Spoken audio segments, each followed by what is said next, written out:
Alors aujourd'hui on va parler des amplitudes à adopter sur ces mouvements en musculation. Donc ça va dépendre bien sûr de différents paramètres. Premièrement, est-ce que vous cherchez la performance sur un mouvement ou est-ce que vous cherchez l'hypertrophie? Donc dans le cas de la performance, là j'ai mis un exemple, le développé couché. Vous allez avoir des standards à respecter. En l'occurrence, toucher la barre, toucher les pecs avec la barre. Donc bien entendu là, pas le choix, il va s'agir de travailler amplitude complète, en tout cas l'amplitude complète demandée sur ce mouvement pour la performance, étant donné qu'on juge souvent un développé couché comme ça. On touche les pecs avec la barre et on fait une petite courte pause. J'ai pris également l'exemple des tractions, donc comme je le disais, je cherche la performance, bras tendus en bas, et menton qui passe bien au-dessus de la barre. Donc là encore, il faut des critères pour définir ce que c'est qu'une performance valide. Donc je viens de vous les donner. Donc là encore, ce sont ces critères qui vont définir l'amplitude que je vais adopter sur ce mouvement.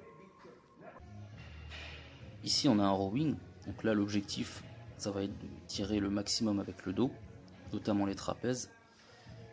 Et du coup je vais décrocher autant que possible les épaules devant et tirer vraiment les épaules en arrière, un maximum. Voilà l'amplitude complète.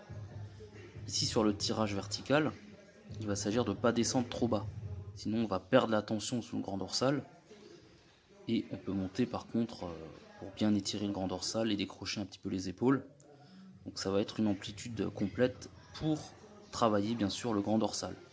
Si je descendais vraiment la barre au maximum, j'engagerais d'autres muscles, je perdrais la tension sur le grand dorsal et c'est pas ce que je souhaite. Donc quand on cherche l'hypertrophie, l'amplitude maximale pour un muscle est la meilleure. Donc, plus on va étirer le muscle, donc full amplitude, plus on va avoir une réponse anabolique intéressante. Mais il va s'agir d'adapter en fonction du mouvement. Là pour le curl pupitre, si je vais vraiment à fond pour amplitude, je risque de me blesser, étant donné l'énorme tension qu'il va y avoir sur mon tendon. Donc je limite légèrement l'amplitude, et si je vais à fond en contraction, je vais perdre la tension sur ce mouvement. Donc, il faut toujours adopter l'amplitude maximale pour avoir le plus de tension sur le muscle souhaité. Donc amplitude maximale, ça c'est ce qu'on cherche, mais toujours adapté en fonction de ses contraintes.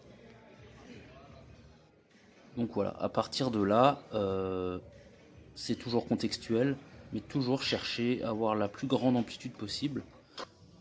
Gagner en mobilité, ne faites pas des demi-amplitudes juste pour satisfaire votre ego, mais par contre, faites-le toujours correctement, ne vous blessez pas. Si vous n'avez pas la mobilité, c'est pas grave, ça viendra. Mais effectivement, cherchez à avoir la meilleure amplitude active pour un muscle, dans le cas de l'hypertrophie.